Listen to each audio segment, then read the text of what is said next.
ओम नमः श्री परमहंसास्वादितचरण कमलचिन्मकरन्दाय भक्तजनमानस निवासाय श्रीरामचन्द्राय वागीशाय यस्य वदने लक्ष्मीर्यस्य च वक्षसि यस्यास्ते हृदये संवित्तं नृसिंहमहं भजे। विश्वसर्ग विसर्गादि नवलक्षण लक्षितम् श्रीकृष्णाख्यं परं धाम जगद्धाम नमामि तत्।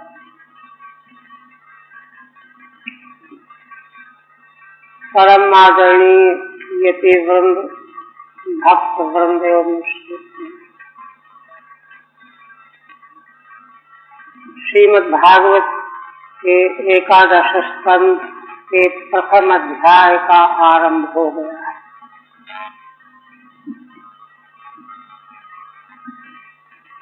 जिसके अंतर्गत भगवान सुखदेव जी ने श्री भगवान के अवतार का प्रयोजन, स्थूल प्रयोजन और सूक्ष्म मार्मिक प्रयोजन, पृथ्वी का भार दूर करना, यह भी प्रयोजन है बाहरी। सूक्ष्म प्रयोजन है अपने मंगलमय लीला चरित्रों के द्वारा सारे संसार को परमानंद की प्राप्ति कराना। और इतना ही नहीं, उन मंगलमय लीला चरित्रों को आगे के जीव जो जन्म लेकर के आएंगे तो उन भगवान के चरित्रों का श्रवण मनन चिंतन करके संसार से पार हो जाएंगे। यह भगवान के अवतार का प्रयोजन बताया। और पृथ्वी का भार तो प्रायः दूर होने के करीब पहुंच चुका था। लोक की दृष्टि में तो भार उतर ही गया था, किंतु भगवान तो सर्वज्ञ हैं। उन्होंने आप विचार किया कि यदुवंशी स्वयं में एक भार बन जाएंगे भूमंडल के लिए, इसलिए इनका भी काम तमाम होना चाहिए। किंतु कैसे हो, तो इसके लिए भगवान ने चिंतन मनन करके ऋषियों के शाप के द्वारा, जैसे बांस के जंगल में रगड़ से आग लग जाती है और सारा जंगल जल करके राख बन जाता है, ऐसे ही समग्र यदुवंश में ऋषियों के शाप से कलह पैदा हो जाएगा और सब आपस में लड़ मर करके कट जाएंगे, नष्ट हो जाएंगे। तब मैं शांति से अपने धाम को जाऊंगा। ये भगवान का संकल्प। इस पर महाराज के मन में एक प्रश्न जगा कि अरे, यदुवंशी तो भगवान के आश्रय में रहने वाले थे, बड़े धर्मात्मा थे, ब्राह्मण्य थे, ब्राह्मणों के सेवक थे, उनको शाप कैसे हुए? 3 कारण शाप के होते हैं ब्राह्मणों के नाराज होने के, तीनों ही नहीं होने। एक और दूसरा, मान लो शाप किसी कारण से हुआ भी तो भगवान का आश्रय लेने वाले भक्तों को शाप का प्रभाव कैसे लगा? असर ही नहीं होना चाहिए। किंतु देखिए, शास्त्र में ब्रह्मदंड को बहुत कठिन बताया गया है। उसकी निष्कृति कोई है ही नहीं। जय विजय के प्रसंग में भी देखिए और बहुत तो किंतु महाराज के मन में ये प्रश्न है। देखिए महाराज से स्वयं भूल हुई थी, उसका जो उल्लेख है ना, बड़े धर्मात्मा होते हुए भी ब्राह्मण भगवत भक्त तो थे, स्वयं ही धर्मात्मा भी थे, किंतु ऋषि का तिरस्कार कर बैठे, शिकार खेलने गए थे, मरा हुआ सर्प डाल दिया गले। उसके परिणाम स्वरूप ऋषि कुमार ने श्राप दे दिया।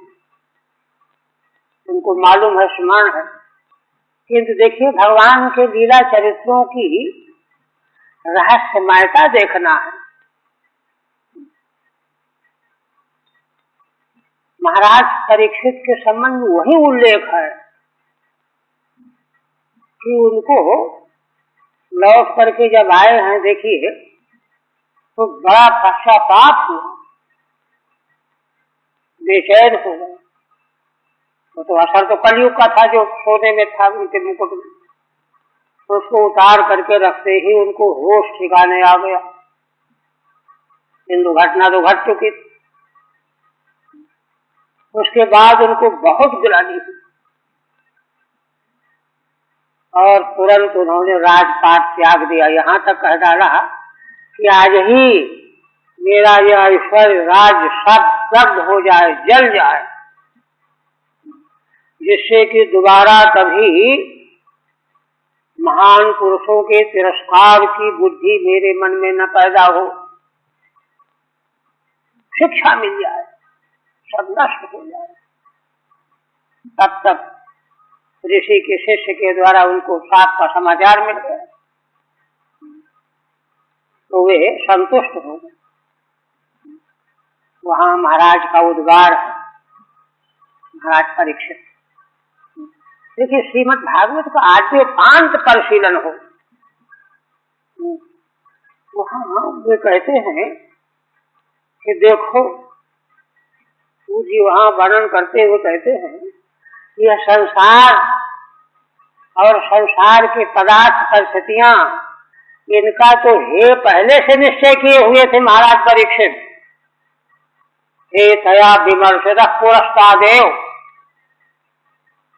किंतु गड़बड़ी क्या होती है, आज नहीं कल, कल नहीं परसों, परसों नहीं नरसों। उनके मन में पक्का था कि सब छोड़ करके भगवान का भजन करना चाहिए धर्मात्मा होने से। तो इसलिए महाराज के उद्गार हैं कि देखो भगवान ने कितनी बड़ी कृपा की कि ऐसे तो यह छोड़ने वाला नहीं है, अगले साल टालता जाएगा, समय निकलता जाएगा। ये तो होता है भगवान की माया का व्यामोह, समय टालता जाता है, फिर कर लेंगे, फिर कर लेंगे। आज उनको अनुभव हो रहा है कि भगवान ने कितनी बड़ी कृपा की, अनुग्रह किया। भगवान का अनुग्रह दिखाई देना चाहिए, माने खेद नहीं होना चाहिए, दुख नहीं होना चाहिए कि हाँ ये क्या होगा। भगवान का अनुग्रह दिखाई देने लगा कि भगवान ने मुझको जाने का एक रास्ता निकाला। सब टालते जाओ, काटा टालोगे, 7 दिन रह गया हम जीने का, अब क्या टालोगे। ये तय किया उन्होंने, और ऋषियों के समक्ष भी उन्होंने अपने उद्गार यही व्यक्त किए। तो अपने संबंध में तो उनको पता ही था, किंतु आश्चर्य हुआ, अपने को अधिक दोषी वे माने बैठे।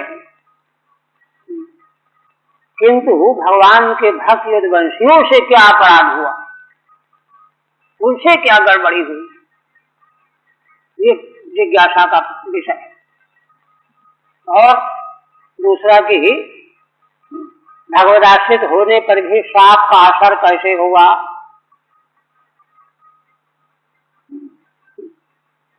अब आगे भगवान सुखदेव जी पुनः प्रश्न को उल्लेख करके आगे कहने जा रहे हैं क्योंकि उपस्थापक है ना, वृत्तांत के कथानक के उपस्थापक।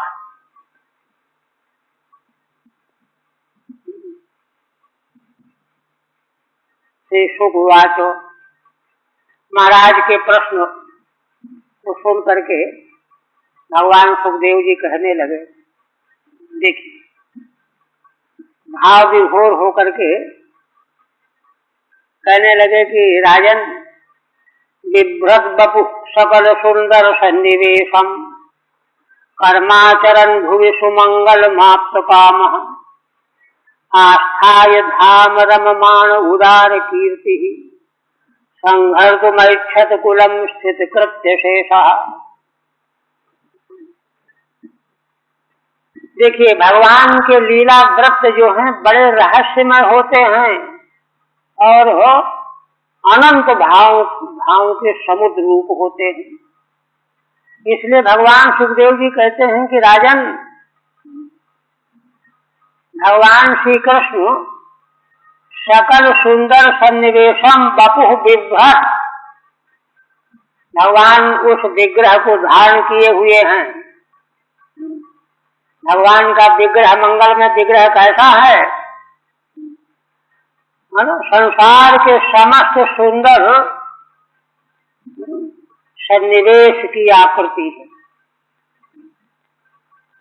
सौंदर्य की परिभाषा सौंदर्य शास्त्रियों ने की, कई तरह से परिभाषा सौंदर्य की जाती है।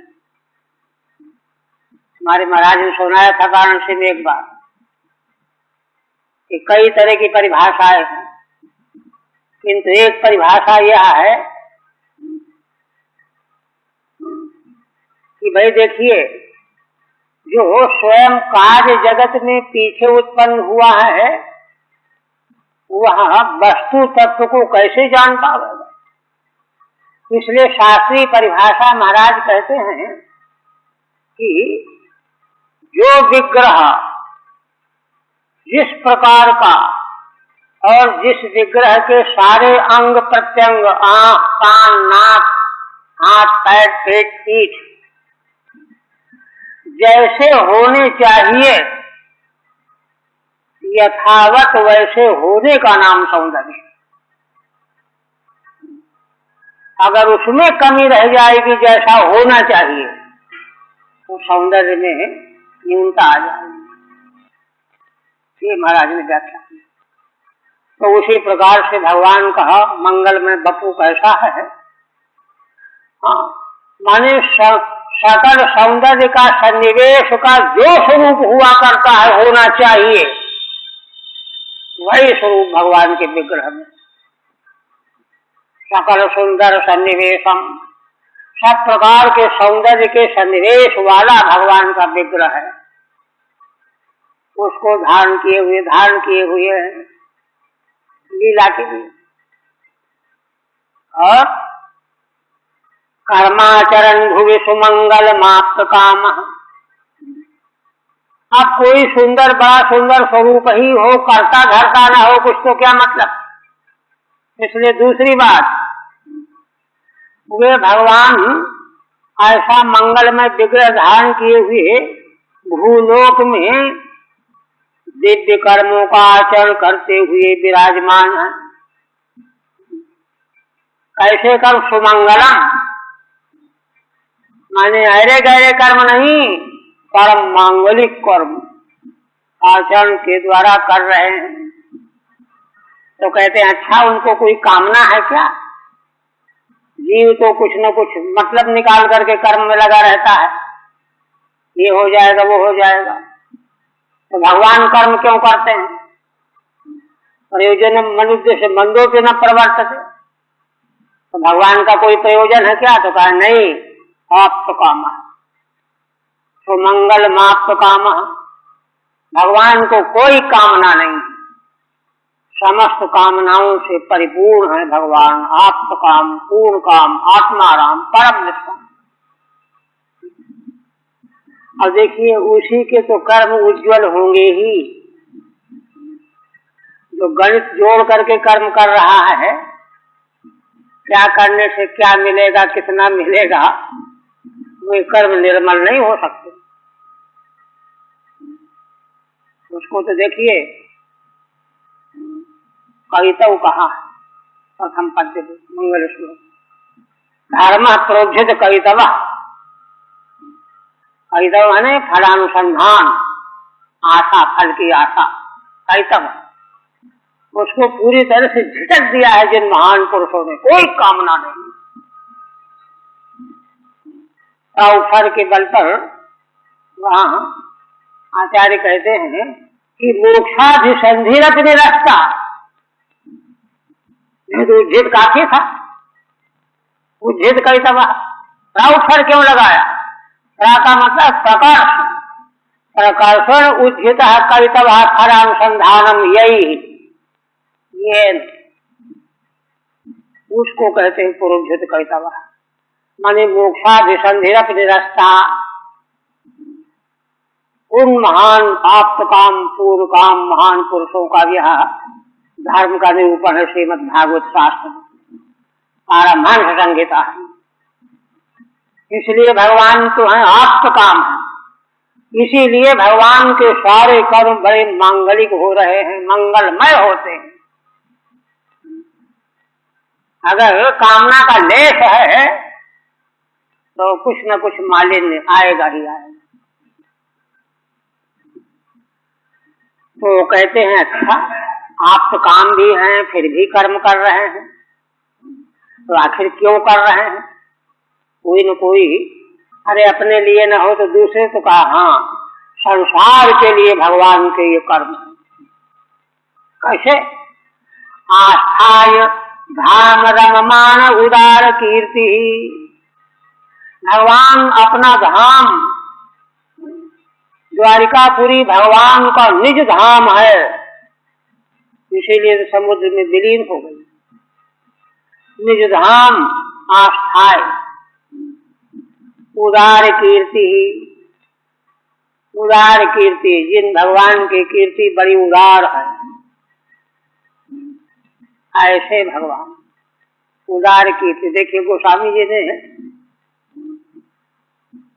पुण्य के बारे में कहा है, निर्मल पुण्य, पावन पुण्य।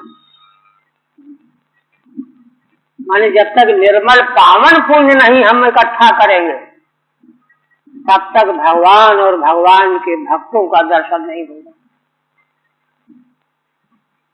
तो पावन पुण्य, अब पुण्य का पावनत्व क्या है, विशेषण क्यों लगाया? तो कहा कि देखो समग्र कर्मों में कुछ न कुछ मीन मेख घुसा ही रहता है, किंतु ऐसे कर्म करने वाले, धर्माचरण करने वाले हों जिनमें कहीं ढूंढने से भी मीन मेख न दिखाई दे, वे पावन कर्म। पावन यश की पुण्य विद होई, ये पंक्ति है गोस्वामी जी। पवित्र यश, नो तो देखो नेताओं की बड़ी पूजा हो रही, किसकी किसकी हो रही, कहाँ तक देखोगे, किंतु पावन यश की पुण्य विद होई। तो इसलिए भगवान की कीर्ति उदार कीर्ति, पवित्र कीर्ति, उदार कीर्ति। और अपने धाम में रमण कर रहे हैं, रमण करते हुए रममाण है ना। किस लिए? देखिए भगवान जो हैं अपने धाम द्वारिकापुरी में पवित्र पावन यश से परिपूर्ण होकर के संसार के गृहस्थ धर्म का अनुष्ठान कर रहे हैं, उसका लोक संग्रह के लिए प्रकाशन कर रहे हैं। इसलिए रममान, गृहस्थ धर्म संसार के भीतर गृहस्थ धर्म हो तो ऐसा हो, मनुष्य को, संसारी मनुष्य को शिक्षा देने के लिए उदार कीर्ति। संघर्षमैच्छत कुलम स्थित कृत्य शेषा, उन भगवान ने कुलम संघर्षुम ऐच्छत, अपने कुल के संहार की इच्छा की, संकल्प किया। भगवान तो संकल्प द्वारा ही कुछ करते हैं।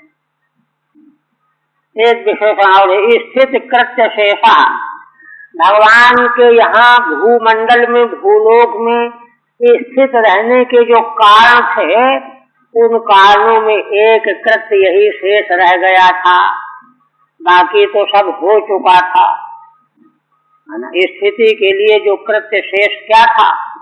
यदुवंशियों का संहार कर देना। इसलिए भगवान ने जो है यह संकल्प किया अति का। महाराज के प्रश्न का उत्तर देने की बात चली। ईश्वरे क्षयवात्र निमित्तम, श्रीधर स्वामी भाव दीप्त कर रहे हैं। भाई यहाँ पर निमित्त कारण ईश्वर की इच्छा ही है। ईश्वर क्षयव अत्र निमित्तम इति परिहरति, ऐसा मान करके परिहार कर रहे हैं शंकाओं का। बिभ्रति कैसे? सकलानाम सुंदर वस्तूनाम सन्निवेशो विन्यास विशेषः यस्मिन, है ना, आँख कान नाक सारे अंग प्रत्यंग, सुंदर अंग प्रत्यंगों का सन्निवेश भगवान के विग्रह में है। ऐसे विग्रह को बपू को धारण किए हुए हैं भगवान। तद किम अत सौंदर्यात् विषय पर, तो क्या भगवान अतिशय सौंदर्य में बपू धारण किए हैं तो विषय निष्ठ है क्या? सुंदरता की खोज तो वही करते हैं विषयी लोग, तो क्या भगवान विषय पर है क्या? कहते नहीं। सुमंगलम कर्माचरण, मंगलमय कर्मों का आचरण करते हुए भगवान विराजमान है। तत्किम कयाति कामनया, अच्छा कर्म करने के लिए तो भगवान को कोई कामना है क्या? किसी प्रकार की कामना से ना, आप्त कामना, भगवान तो आप्त का। तद किमिति कर्माचरति, तब प्रश्न खड़ा हुआ कि फिर कर्म क्यों करते हैं? प्रयोजनम मनुद्देश्य मंदोपि न प्रवर्तते। कहते हैं धाम द्वारवत्याख्यम गृहमास्थाय रम्माणः, अपने धाम द्वारिकापुरी नाम के धाम में घर बना करके भगवान रममाण हो रहे हैं। माने गृहे रममाणान कर्म ग्राहयितुम इत्यर्थः, जो घर गृहस्थी में निवास करने वाले प्रवृत्ति मार्ग का सेवन करने वाले मनुष्य हैं, उनके लिए, है ना, घर गृहस्थी के प्रवृत्ति धर्मों का ग्रहण कराने के लिए भगवान उनका निदर्शन बने हुए हैं। ननु किमात्र कामस्य गृहरत्या कर्मभिर्वा, तब फिर एक डबल प्रश्न कर दिया कि जब भगवान आप काम ही हैं तो घर में रति क्यों कर रहे हैं, कर्म क्यों कर रहे हैं? क्या मतलब है इसका? तत्राह, संक्षिप्त शब्दों में पूरे वक्तव्य का भाव दीपिका नाम की टीका है ना, उदार कीर्ति हेतु दे रहे हैं। उदार कीर्ति उदारा बहुफल प्रदा कीर्ति यश। अरे भाई भगवान की उदार कीर्ति वाले हैं। उदार कीर्ति जिसकी होती है वह किसी प्रयोजन को लेकर के कर्म करेगा, ये थोड़ा ही है। निष्काम कर्म भी करने वाले हैं। उदारा बहुफल प्रदा, जिसके बहुत फल प्रगट होने वाले होते हैं, वह उदार कीर्ति है। कीर्ति यश, ऐसे हैं भगवान। उसका फल क्या है? भगवान की उसी उदार कीर्ति का श्रवण मनन चिंतन करके जीवों का उद्धार होगा, अनंत जीवों का, मनुष्यों का कल्याण होगा। इसलिए भगवान जो है ये कर्म कर रहे हैं। कीर्ति वितानार्थमित्यर्थ, माने अपने निर्मल कीर्ति को फैलाने के लिए, है ना, सब तक पहुंचाने के लिए। संसार के जीव उस कीर्ति से परिचित हो जाएंगे तो अपना उद्धार कर लेंगे। नहीं तो संसार के में ही डूबते उतराते रहेंगे, मरते रहेंगे। तो कीर्तिर विधानार्थमित्यर्थः एवं परमैश्वर्येण वर्तमानेव कुलम संघर्तुमैच्छत्। इस प्रकार से भगवान परम ऐश्वर्य से परिपूर्ण होकर के वर्तमान रहते हुए यदुवंश कुल के संहार की इच्छा की भगवान ने। तत्कस्य हेतु हो, कहते ये इच्छा भगवान ने क्यों की? स्थितः कृत्य भूभार हरणे शेषो यशसा। भगवान भूलोक में पृथ्वी का भार हरण करने के लिए तो प्रकट हुए थे, तो उसी के लिए तो भगवान की स्थिति भूमंडल में थी। तो उन प्रयोजनों का ये शेष कृत्य है, अंतिम कृत्य है। इसलिए भगवान ने संकल्प किया अपने कुल का संहार करने का।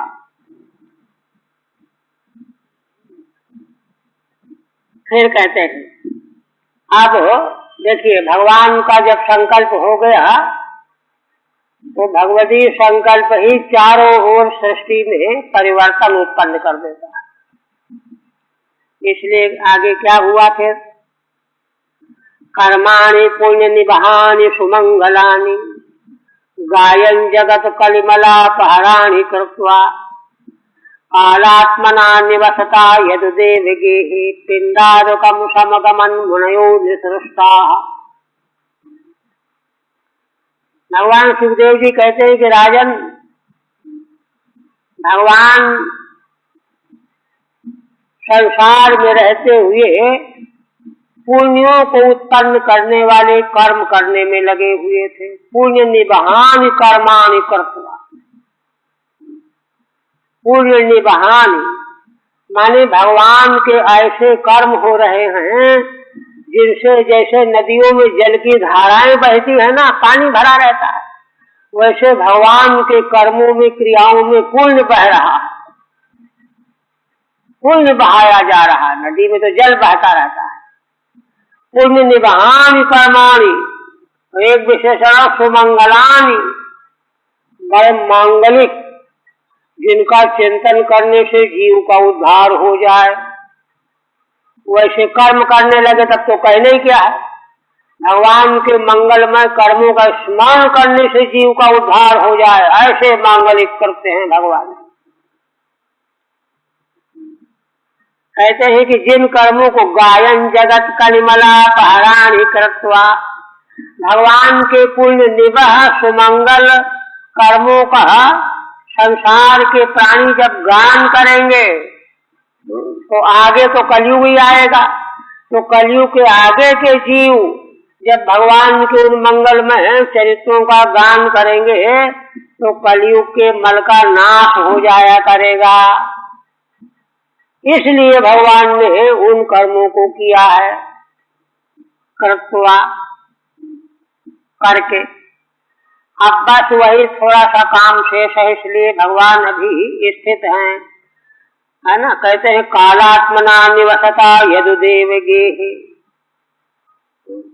भगवान तो स्वयं कालात्मा, काल तो भगवान का भ्रकुटी विलास है, भ्रकुटी विलास सृष्टि लय हुई, वह काल है, कालात्मा स्वरूप है भगवान।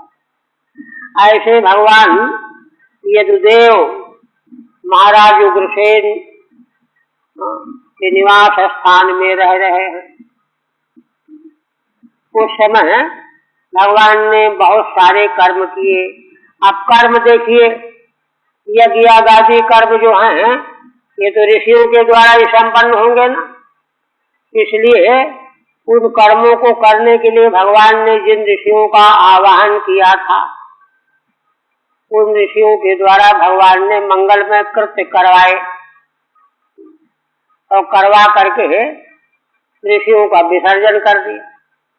तो वही कहते हैं पिंडारुकम समगमन मुनयो निसृष्टाः।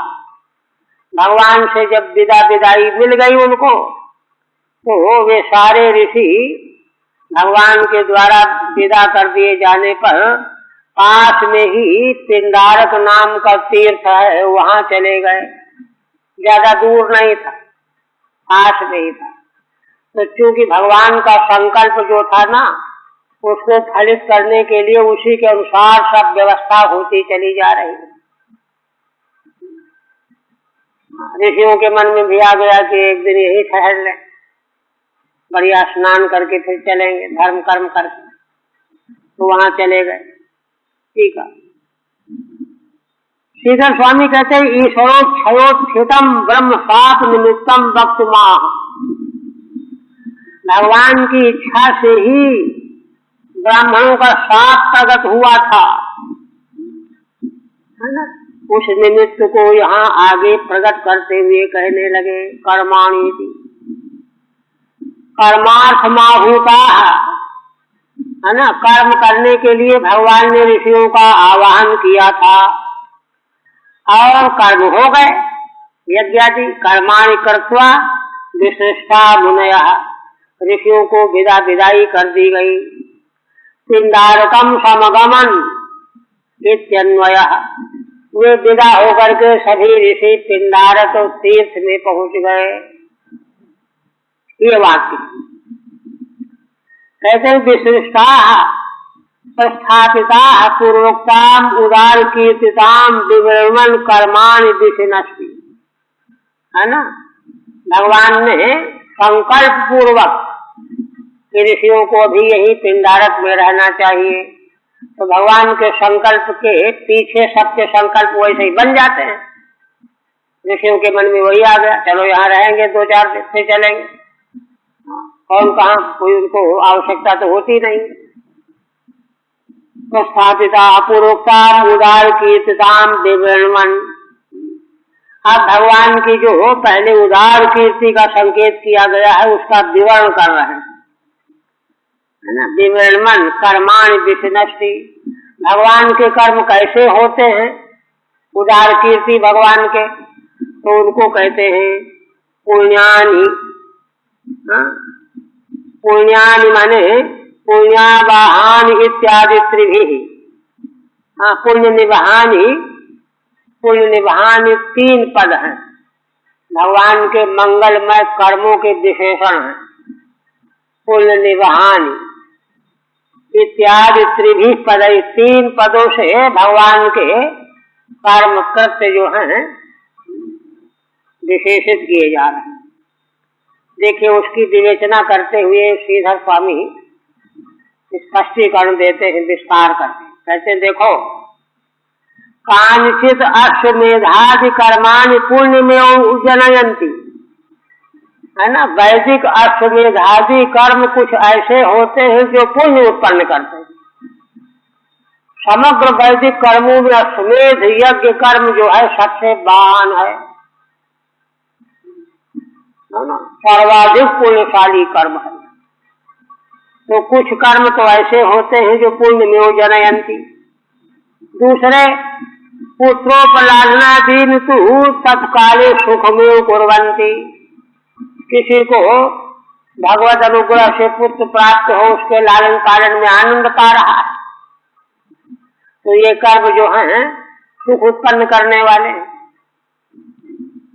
और तीसरे प्रायश्चित्तादीन तु, कोई प्रायश्चित करता है, कोई पाप बन गया है, तो वे कर्म पापमेव हरन्ति।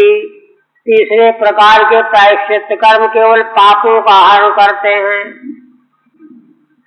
किंतु भगवान के द्वारा जो कर्म किए जा रहे हैं, एतानि तु सर्वतो मुखानि इत्याह, भगवान के द्वारा किए जाने वाले कर्म को सर्वतोमुख, सब प्रकार का फल उत्पन्न करने वाले हैं। सुख भी, पुण्य भी और दुष्कर्मों का नाश भी, सब एक साथ, है ना। इसलिए 3 विशेषण दिए गए। पुण्य निवहानि कीर्तनादिना पुण्यानि निवहन्ति पापयन्ति इति, भगवान के उन कर्मों का जो कीर्तन करते हैं, श्रवण करते हैं, तो कीर्तन और श्रवण करने से वे कर्म भगवान के पुण्य को उत्पन्न करते हैं, प्राप्त कराते हैं। कीर्तन करने वाले को, श्रवण करने वाले को। दूसरा विशेषण सुमंगलानि, तथा सुमंगलानि माने अति सुखात्मकानि, अति सुखात्मक, अति सुखात्मकानि। अब देखिए, पुत्र के जन्म में जो सुख होगा वो तो माता पिता को हो रहा है, किंतु भगवान के द्वारा किए गए जो कर्म हैं जीव मात्र को सुख देने वाले,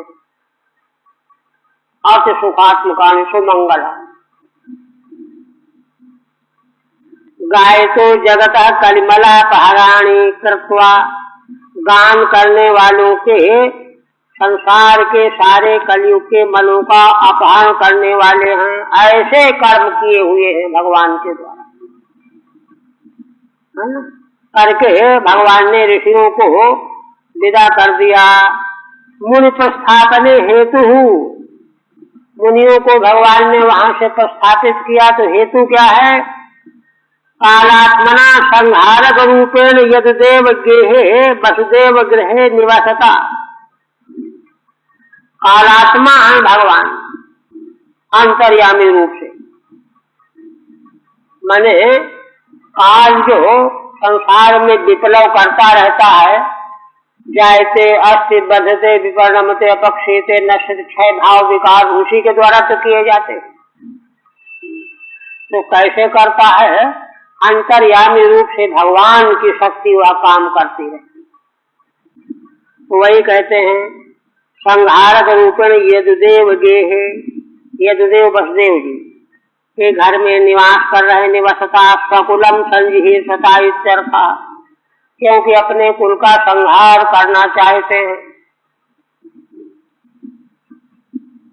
पिंडारकम ततो नाथ दूरम तीर्थ विशेषम, द्वारिकापुरी के पास में ही विशेष तीर्थ पिंडारक क्षेत्र है, वहां ऋषि लोग चले गए। आप देखिए निमित्त बन तैयार हो रहा है। कहते हैं पहले के ऋषि हैं कौन से? विश्वामित्रोषित कर्णो दुर्वासा भृगुरंगिरा, कश्यपो वामदेवोत्तर वशिष्ठो नारदादयः। श्री विश्वामित्र जी, जिनका क्रोध बड़ा प्रसिद्ध है, असित नाम के ऋषि, कण्व ऋषि, दुर्वासा भी बड़े क्रोधी, भृगु, अंगिरा, कश्यप, वामदेव, अत्रि, वशिष्ठ जी, नारद आदि पद से और भी प्रसिद्ध अनेक ऋषि थे। प्रधान का नाम लिया। वे पिंडारक क्षेत्र में पहुंच गए और इधर भगवान के संकल्प के अनुसार, है ना, द्वारिकापुरी के यदु कुमार यदुनंदना कुमारा क्रीडन्तस्तानुपव्रज्यो कुमारा यदुनंदना उपसंग्रह्य पप्रच्छु अभिनीता विनीतवत्। भगवान सुखदेव जी कहते हैं कि राजन, यदुवंशी कुमार बालक खेलने वाले खेलते खेलते पहुंच गए पिंडारक क्षेत्र तक। ऋषि जहाँ ठहरे हुए थे और वहां जाकर के उपद्रव करने लगे। उपसंग्रह्य पप्रच्छु अभिनीता विनीतवत्।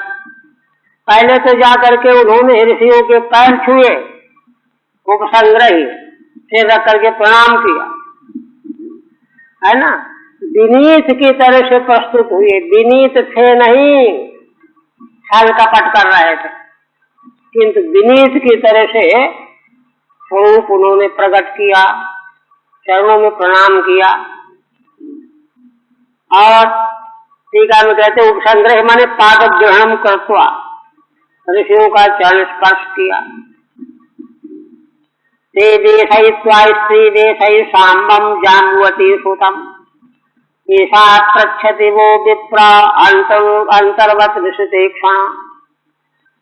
उन बालकों ने खेल खेल में क्या ढंग किया था। जाम्बवती के पुत्र साम्ब बड़े सुंदर थे, युवतियों से मिलता जुलता रूप था उनका, तो उनको स्त्री वेश में बना लिया और साथ में ले जाकर के ऋषियों को चरणों में प्रणाम करके प्रश्न करने लगे। क्या कहते हैं? ऐसा पृच्छते वो विप्रा, हे ब्राह्मणों ऋषियों, यह युवती बेचारी आपसे पूछना चाहती है, संकोच के मारे खुद नहीं बोल रही है। ऐसा पृच्छते वो विप्रा अंतर्वत ऋषितेक्षा, यह गर्भवती है और यह सुंदरी लज्जा के मारे स्वयं न पूछ करके हम लोगों के द्वारा पूछवाना चाहती है। प्रस्तुम विलज्जति साक्षात प्रब्रूता मोक्ष दर्शना, स्वयं पूछने में लज्जित हो रही है। आप हो साक्षात अमोघ दर्शन देने वाले ऋषि हो, आप कृपा करके बता दीजिए। प्रशोषयन्ति पुत्र कामा किंचित संजनयिष्यति, इसकी इच्छा है कि इसको पुत्र का जन्म हो, पुत्र की कामना वाली है, किंतु आप कृपा करके बता दीजिए कि यह कन्या को जन्म देगी कि पुत्र को जन्म देगी। ये पूछा। ठीक है। प्रश्न प्रकार मान, प्रश्न का प्रकार है। ते देशैत्रेति द्वयेन, दो पद्यों से। हे अमोघ दर्शना विप्रा, जिन ब्राह्मणों का दर्शन अमोघ होता है, कभी झूठ नहीं बोल सकते। ऐसा अंतर्वतनी गर्भिणी, गर्भिणी है यह युवती, वो युष्मान साक्षात प्रस्तुत विलज्जति, आप लोगों से सीधे पूछने में लज्जित हो रही है। लज्जमाना आत्मन मुखेन पृच्छति, इसलिए हम लोगों के द्वारा पूछवाना चाहती है। प्रशोषयन्ति आसन्न प्रसवा, शीघ्र ही इसको संतान होने वाली है। किंचित संजनयिष्यति, आप कृपा करके बता दीजिए क्या क्या जन्म देगी, कन्याम वा पुत्रम वा तत्प्रब्रूतो। ये पूछ, देखिए किस प्रकार की शरारत इन बालकों ने की। तब कहते हैं एवं प्रलब्धा मुनयस्तानुचु कुपितान्धको जनयिष्यति वो मंदा मुसलम कुलनाशनम। इस तरह से जब उन बालकों ने, यदि कुमारों ने ऋषियों को धोखा दिया, प्रलब्ध माने धोखे में डाला, वंचित किया, है ना। अच्छा, ये तो जानते थे कि बड़े सर्वज्ञ हैं। अब देखिए उनकी नासमझी, जब सर्वज्ञ है, जानते हैं, तो तुम्हारे छल को नहीं जानेंगे वो। गड़बड़ ये हुआ, भगवान वैसी बुद्धि बना देते। जब सर्वज्ञ हैं तो तुम्हारे छल को नहीं जान लेंगे क्या? तो कहते हैं कि हे उपलब्धा मुनस्तानुचु कुपितान्धको, वे ऋषि इस तरह से जब वंचित किए गए तो कुपित हो करके उनसे कहने लगे, अरे मूढ़ो, जनयिष्यति वो मंदा मुसलम कुलनाशनम, यह युवती एक मुसल को जन्म देगी, न कन्या न पुत्र, जो तुम्हारे कुल का नाश करने वाला होगा। यह कह दिया, ये मूढ़ो बालको, यह तुम्हारे कुल का नाश करने वाला मुसल को पैदा करेगी, ऐसा कह दिया। तच्छ्रुत्वा संत्रस्ता विमुच्य सहसोधरम साम्बस्य ददशुस्तस्मिन् मुसलम खल्व वयस्मयम्। देखिए, आप जब ऋषियों ने यह कह दिया तब तो बड़े घबरा गए। तच्छ्रुत्वा से बालका कुमारा अतिसंत्रस्ता, तुरंत जो है शाम का उदर खोल करके देखने लगे। साम्बस्य ददशुस्तस्मिन् मुसलम खल्व वयस्मयम्, तो देखा कि उसके पेट में लोहे का मुसल स्थित है। ये देखो, तस्मिन् उदरे अयस्मयम् लोहमय। यहाँ देखिए, असल में बालकों को ये था कि ऋषि लोग हैं, हाँ, अगर ये जान जाएंगे तो हंसने लगेंगे, हंस कर अरे बेवकूफो, ये हमको बहकाते हो, ऐसा कह देंगे, माने हंसी खेल में बात उड़ जाएगी। किंतु भगवान के संकल्प को तो कोई वितत कर नहीं सकता, इसलिए ऐसा न हो करके ऐसा हो गया। वो तो इसी चक्कर में थे कि या तो ये कहेंगे कि जो है, माने जब कहें कि नहीं पुत्र को जन्म देगी या पुत्री को जन्म देगी, तो हम लोग हंसने लगेंगे, अरे ये तो बालक है, ऐसे स्पष्ट कर देंगे। तो उनको एक तरह से लज्जित करने का मौका मिलेगा। और यदि वे जान जाएंगे कि हम ये खिलवाड़ कर रहे हैं, तो हंसने लगेंगे वे भी, हम भी हंसने लगेंगे और हंसते हुए अपना लौट आएंगे। किंतु भगवान का संकल्प तो कभी वितत हो नहीं सकता।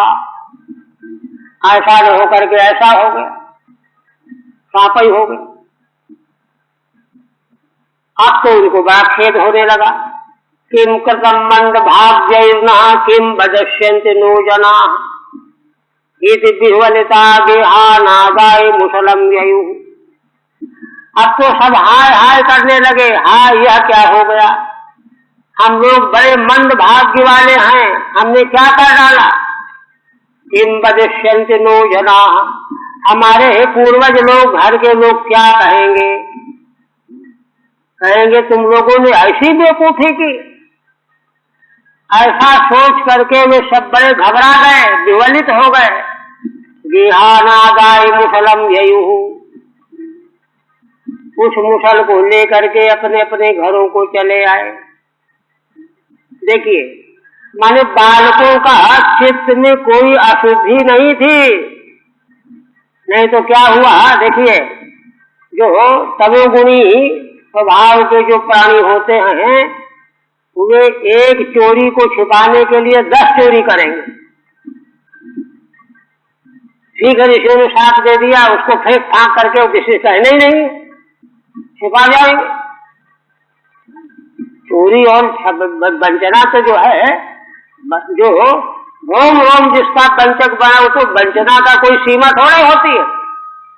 किंतु नहीं, वे तो खेल खेल में हंसी की क्रीड़ा कर रहे थे, क्रीड़ा शब्द थे बाल। तो यही हमने जो बताया कि सोचा कि ऋषि जान जाएंगे तो हंसने लगेंगे, हम भी हंसने लगेंगे तो चले आएंगे।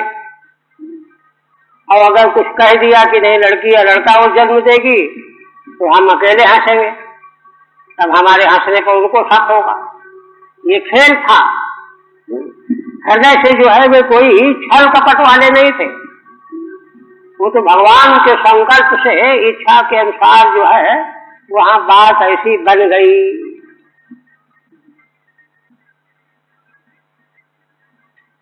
मंद भाग्य, इसी का मंद भाग्य न अस्माभि किमेतत् कृतम्। अरे हम लोग बड़े मंद भागी हैं, हम लोगों ने क्या कर डाला। नो अस्मान किम वदिष्यतीति विह्वलिताः संतो मुसलमादाय गृहान ययुः। हमारे घर के लोग क्या कहेंगे, दूसरे लोग क्या कहेंगे, ऐसे घबराए हुए, विह्वलित, लज्जित होकर के मुसल को लिए दिए ही घर चले आए। नहीं तो फेंक देते, उसका उल्लेख ही न करते। अगर वास्तव में छल कपट वाले होते।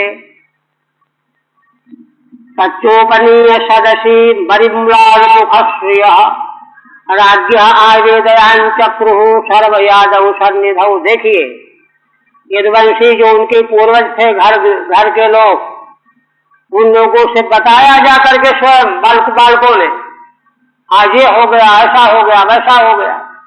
उन सबों ने सुना। अच्छा, वो भी देखिए, कहते हैं कि उसको लेकर के राजसभा में गए बड़े बूढ़े लोग। तच्चोपनीय सदसी परिम्लान मुखश्रियः, उनके मुख की शोभा जो है म्लान हो गई थी, बड़े घबराए हुए थे। हाय अब क्या होगा, हाय अब क्या होगा।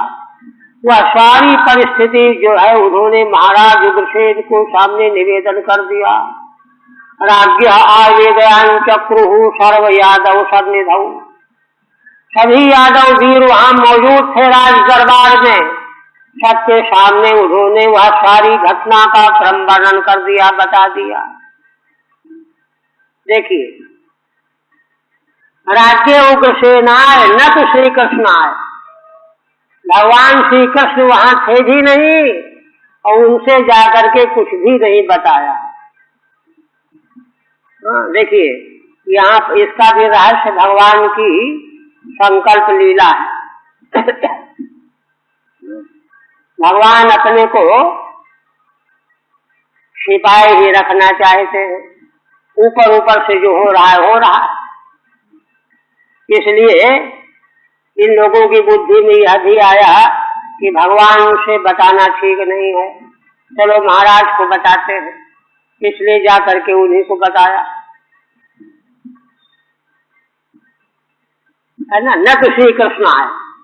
फिर श्रुत्वा मोघम विप्रतापम दृष्ट्वा च मुसलम नृपो विस्मिता भय संत्रस्ता बभूव द्वारकौकसः। अब तो सारी द्वारिकापुरी के यदुवंशी वहां मौजूद थे, वीर लोग, सबों ने सुना, सबके सामने बात आई। वे सोचने लगे, श्रुत्वा मोघम विप्रतापम, ब्राह्मणों का साथ तो कभी व्यर्थ जाने वाला नहीं होता, हाँ। और दृष्ट्वा च मुसलम नृपो, और जैसा साथ दिया वैसा तुरंत मुसल पैदा ही हो गया। विस्मिता भय संत्रस्ता, बड़े विस्मित हो गए, माने साथ देते ही मुसल पैदा हो गया, प्रकट हो गया, इसलिए भय से संत्रस्त हो गए। बभूव द्वारकौकसः, सारे द्वारिका निवासी सबको बात मालूम पड़ गई, सब अत्यंत घबरा गए, बेचैन हो गए। आप देखिए, अब दूसरी नासमझी, अब क्या करने जा रहे हैं। सब लोगों ने ये तय किया कि ऐसा करो, भगवान को मालूम न पड़ने पावे, इसको चूड़ा करके समुद्र में फेंक दो, जो होगा देखा जाए। इसलिए वही किया। तच्चूड़यित्वा मुसलम यदुराजा स आहुकः, यदुवंशियों के राजा आहुक उग्रसेन का नाम, उन्होंने उस मुसल को चूर करवाया, चूर कर डालो। देखिए यह भी असल में साप की सफलता का रहस्य है। वह चूड़ा ही तो घास बन गई थी ना, उसी घास ने यदुवंशियों का नाश किया है। इसलिए जो है उनके मन में उसी प्रकार की बात आई, चूर कर डाला। समुद्र सरले प्राचल लोहम चास्यावशेषितम, चूड़ा करके समुद्र में फेंकवा दिया महाराज ने। अच्छा, आप उसको कूटते कूटते थोड़ा सा बीच का हिस्सा रह गया, टुकड़ा, उसको फेंक दिया समुद्र के जल में, चूड़ा भी फेंकवा दिया, और उसका जो लोखंड शेष रह गया था उसको फेंकवा दिया। चास्यावशेषितम, अवशेषित बचा हुआ जो। ठीक है। आहुका उग्रसेना सोपि श्री कृष्णम अपृष्ट्वैव प्राश्यत प्रक्षिप्तवान, भगवान श्री कृष्ण प्रश्न पूछे बिना ही महाराज उग्रसेन ने अपने से निर्णय कर दिया, चूड़ा करके फेंकवा दिया। अस्य मुसलस्य चूर्णान चूर्णी क्रियमाणान मानस्य अवशेषितम, इस मुसल को चूर्ण करने से जो अवशेष खंड रह गया था, लोहम च प्राश्यत, उसको भी फेंकवा दिया समुद्र में, और भगवान को कुछ भी नहीं बताया। अब आगे देखिए। कश्चिन मत्स्योग्रशीलोहम चूर्णानि च सरलस्ततः ऊह्यमानानि वेलायाम लग्नान्यासन किलैरकाः। देखिए दो चीजें फेंकी गई थी, एक तो लोहखंड टुकड़ा और चूड़ा। तो लोहखंड को तो एक मत्स्य जो है निगल गया। कश्चिन मत्स्योग्रशीलोहम, लोहे के टुकड़े को मछली निगल गई, खाने के लिए समझ करके निकल गई। और जो चूड़ा फेंका गया था समुद्र की लहरों में, तो लहरों से बहता बहता फिर किनारे आ गया। तरंगई मने तरंगई ही चूर्णानि ततः ऊह्यमानानि, लहरों के द्वारा वो चूरा बहता बहता बाहर तट पर आ गया। हुई मानान बेलायाम लग्नान्यासम किलैरका, एरका नाम की वे चूरे के कण जो है घास बन गए। एरका नाम की घास ये मोटी और लंबी होती है और लंबी सुई की तरह से ये काम करती, छेदती है। वह घास बन गई। अच्छा, टीका में तरल तरंगई और नहीं थी। मत्स्यो गृहीतो मत्स्यघ्नैर्जाले नान्यैः सहार्णवे। भगवान सुखदेव जी कहते हैं कि जिस मत्स्य ने वह लोखंड निगल लिया था उसको दूसरे मछलियों के साथ है ना पकड़ने वालों ने जाल में फंसा लिया। अन्यैः मत्स्यघ्नैः अन्यैः मत्स्यैः सह सा मत्स्य जालेन सहार्णवे गृहीता, पकड़ लिया गया सब मछलियों के साथ, वो भी पकड़ गया। अब जब लाए पकड़ करके तो उसके उस मछली के पेट में वो कांटा निकला, लोहा। तस्योदरगतम लोहम साफल्ये लुब्ध को करो, उसके उदर में जो लोखंड निकला उसको ही उस बहेलिया ने अपने बाण का नोक बना लिया। देखिए कितना उपयोग हुआ। और भगवान से कोई बात नहीं कही गई, न कुछ पूछी गई, न कुछ बताया गया। क्यों? भगवान ऐसा ही चाहते थे, इसलिए यह सब घटनाक्रम बन गया। अन्यैः मत्स्यैः सह शल्ये शराग्रे, अन्य मछलियों के साथ उस मछली को पकड़ा गया। उसके पेट से निकले हुए कील को उस बहेलिया ने अपने बाण के अग्रभाग में लगा लिया। उसका भी उपयोग आगे होगा। कहते हैं कि अब देखिए भगवान सुखदेव जी अपनी ओर से कह रहे हैं कि देखो राजन, भगवान से यदुवंशियों ने कुछ बताया नहीं, उनसे कुछ पूछा नहीं, किंतु इसका मतलब थोड़ा है कि भगवान को बताया जाएगा तभी जानेंगे। भगवान ज्ञात सर्वार्थ, भगवान तो सारे अर्थ को जानने वाले हैं। ये लोग तो बुद्धू है, तो आगे की नहीं जानते, पीछे आगे कुछ नहीं जानते। भगवान तो आगे पीछे के सब जानते हैं, त्रिकालज्ञ। ईश्वरों की तदन्य था, कहते हैं भगवान तो परमात्मा ईश्वर हैं। वे चाहते तो सांप का है ना जो है नाश कर सकते थे, अथवा कोई दूसरे प्रकार का उपाय बता सकते थे, कुछ भी कर सकते थे। सर्वज्ञ भगवान के लिए क्या कठिन बात। किंतु कर्तुम नैच्छद्य प्रशापम, ब्राह्मणों के साथ को भगवान ने अन्यथा करना चाहा ही नहीं। क्यों? क्योंकि वह तो भगवान के संकल्प का ही परिणाम था।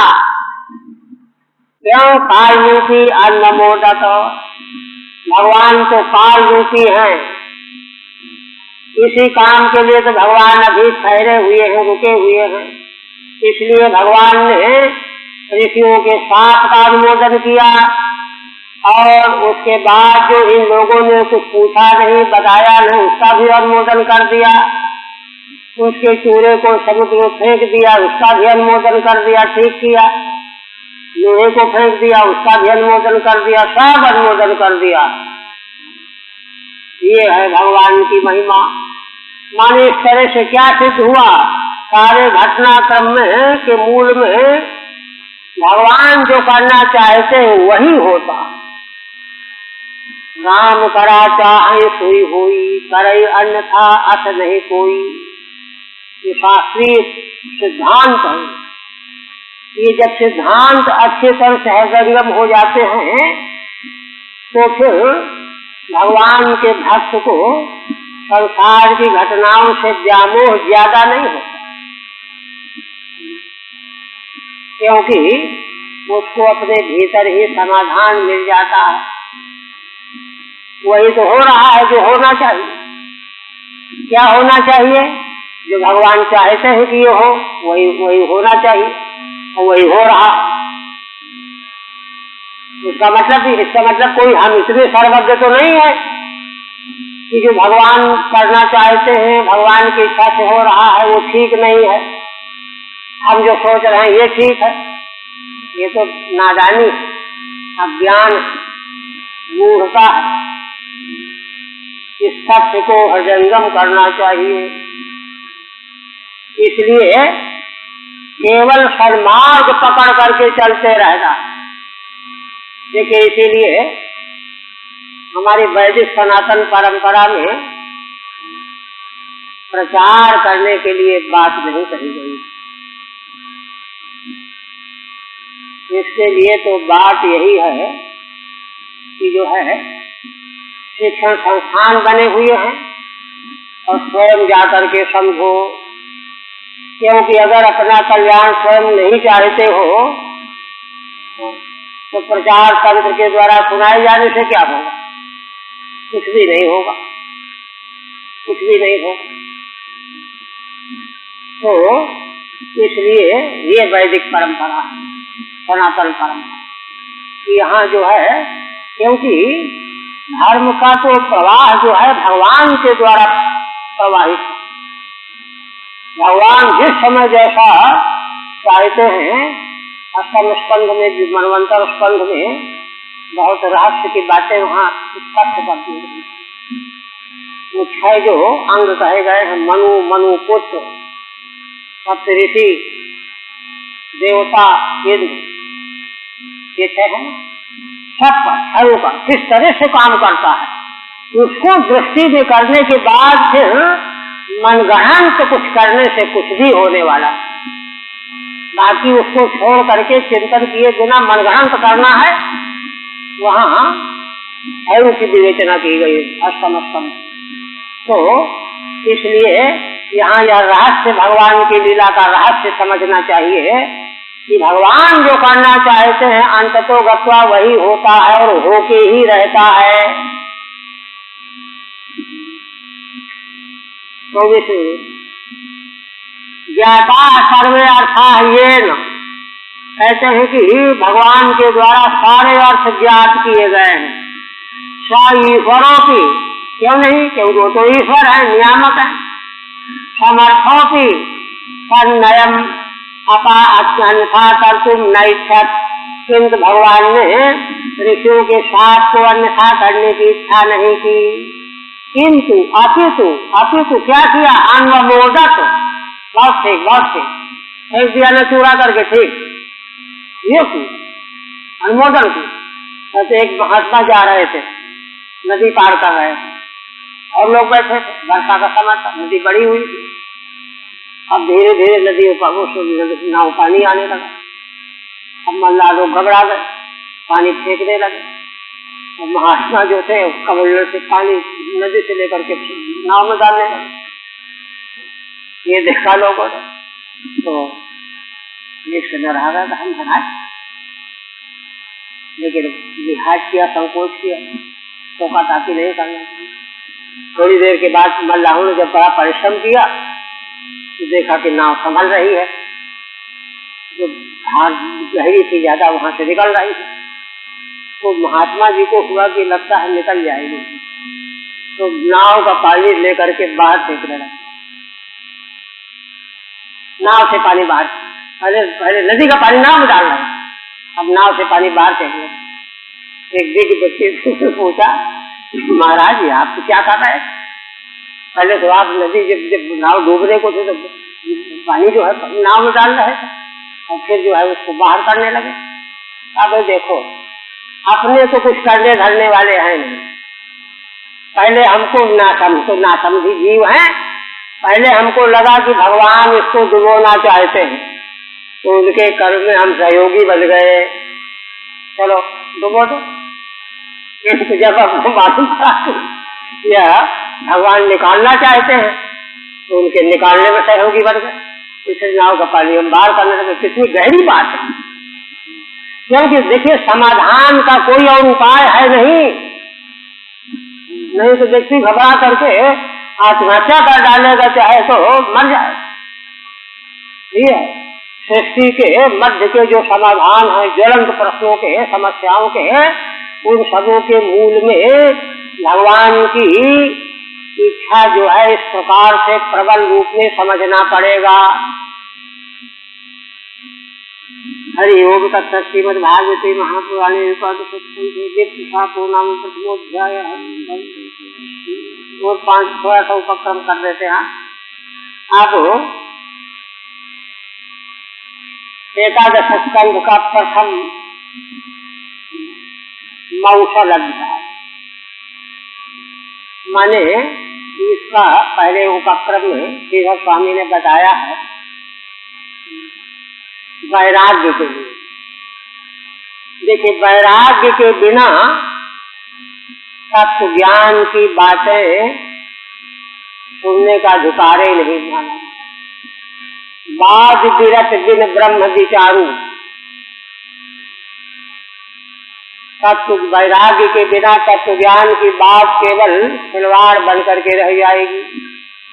ऊसर बरसई तृण नहीं जामा। इसलिए वैराग्य तो आगे जो दर्शन इसमें ब्रह्म विद्या के रूप में समास और व्यास संक्षिप्त और विस्तार रूप में साक्षात भगवान के द्वारा वर्णन किया जाने वाला है, उसके मूल में वैराग्य चाहिए। तो पहले तो जो है यदुवंशियों के महाराज वसुदेव जी ही पात्र हैं, उन्होंने ही प्रश्न किया है नारद जी से। तो उन्हीं के वंश का किस प्रकार से नाश होने वाला है यह प्रसंग बताया गया। वैराग्य की बात यहाँ ये है कि इतना महान ऐश्वर्य, प्रभुत्व, वैभव संसार का, देवताओं के अंशावतारी भगवान का आश्रय मिला हुआ, इतनी उपलब्धि, किंतु सत्यानाश होने में ज्यादा समय नहीं लगा, सब मटिया मेट हो गया। इस प्रकार का यह सारा संसार, लोक लोकांतर की विभूतियां, वैभव, सब तो सब परमार्थता कुछ भी नहीं है। इस प्रकार की इनके प्रति अकिंचित भावना को दृढ़ करना पड़ेगा। तब वे समाधान ब्रह्म विद्या के, है ना, वे वचन हमारे भीतर जाकर के, है ना, हमको जागृत कर देंगे, एक शक्ति का संचार कर देंगे। इस क्रम से जो है ये पहला अध्याय किया।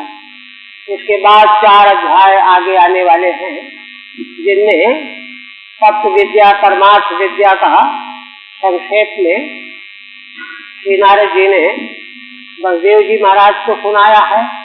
और मूल प्रवचन जो है 9 योगेश्वरों के बीच में महाराज निमि का संवाद के रूप में 9 प्रश्नों के उत्तर बहुत उच्च कोटि का है ये।